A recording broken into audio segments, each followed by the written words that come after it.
This video is going to focus on looking at the ideal gas law in relation to potential stoichiometry type problems.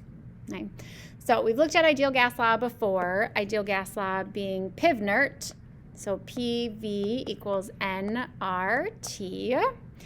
And when we did stoichiometry, we talked about how you can calculate volumes of a solution using molarity and volumes of solids and liquids using density. PV inert is how you calculate volumes of gases. So if you know how many moles there are, the volume will depend on the pressure and the temperature. So that's why we have to use PV inert within a stoichiometry problem for gases. Okay. So if you look at the problem on the screen, the problem in green, you'll see how many milliliters of carbon dioxide is my question, and how many can be made from 17.1 grams of ethane with an excess of oxygen, and then it gives me the conditions of pressure and temperature. Okay. So step one, this looks like PV inert in that I have, a P and I have a T and I'm asking for a V and I have a grams that I can get to mole pretty easily. So this problem definitely masquerades as a PV inert type problem where it seems like you can just plug it all in and go. The problem is it's a PV inert problem, but it's stuffed within a stoich problem in that I want to know about mils of carbon dioxide, but I'm giving you information about ethane. So that means it's a stoich problem in that what I'm asking for is not what I gave you.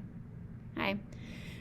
So anytime I'm talking about a chemical reaction, that means stoich. So I balance the chemical reaction right there for you.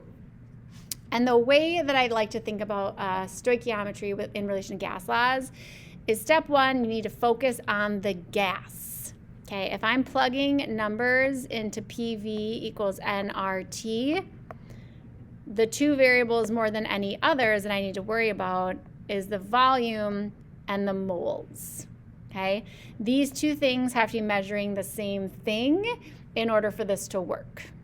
Okay, so for example, if I took that 17.1 grams of ethane and I turn that into mole using molar mass, right? The 2 carbons plus the 6 H's, the molar mass of that is 30.07. That could get me a mole number. But if I plug that number in for N, that would be my number of moles of ethane. Well, in the end, I want mils of carbon dioxide, but I can't get volume of something new out. That's what stoich is, right? So you can't plug into PV inert and expect the substances to change. The other thing to remember for PV inert is a gas law. If I put the number of moles in of liquid ethane, well, that's not a gas, so you can't gas law a non-gas. Okay? So how I normally run this is kind of a combo of a stoich and a PV inert problem. Like I read it, I start to identify variables. Okay, so I have a pressure right here of 3.04 atm. I have a temperature of 15, and then I'm going to add 273 to that. The R I'm going to use is the R that's defined for the ATM. And then what I notice from my PV inert is I don't have volume and I don't have N. Okay? Luckily, the questions ask me for volume, so I know that is my undefined variable, which means somehow in this information I'm being presented, I need to be able to get mole in order to solve the question. Now again, I could just go gram to mole like this, but that wouldn't be enough work because if I want volume of CO2, I need moles of CO2. So that means I'm going to do a little tiny stoichiometry right here, okay? So if I'm starting out in 17.1 grams of that C2H6, I can still go gram to mole just like I had been setting up, but using stoichiometry, once I'm in moles of C2H6, I'm able to convert to moles of CO2 using that balanced chemical equation. So if I stick this into my calculator, 17.1 divided by 30.7 times 4 divided by 2, I get a mole number of 1.14 moles of CO2. that now is a number that I can use right here. So if I know how many moles of CO2 I have, now I can pivnert. Okay, P unknown V equals that calculated N times the chosen R times that T, which is in Kelvin. And I can rearrange to solve for V. A little bit about rounding here. So usually on your tests, I check for both answers, but because this is an answer that was given through multiplication, technically you shouldn't round here. You should keep all of the digits as you go into pivnert. So if I keep all the digits as I go into pivnert, what I ended up getting for a solution on my calculator was 8.79 liters.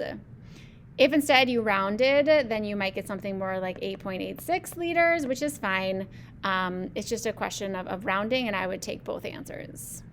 So I'm going to do a second whole example, just giving you another chance to process. Okay, so I'm looking at the question, what's the mass of KClO3 that must be decomposed in order to produce 10.5 liters of oxygen with a temp and a pressure? So this definitely masquerades as a pivnert, in that if I look at it, I have a pressure, I have a volume, I have a temperature, okay, plus 273.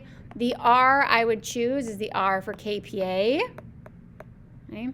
And then from all this information, I could get N, okay? So pretty simple. I'm going to plug into pivnert, PV equals an unknown N times R times T.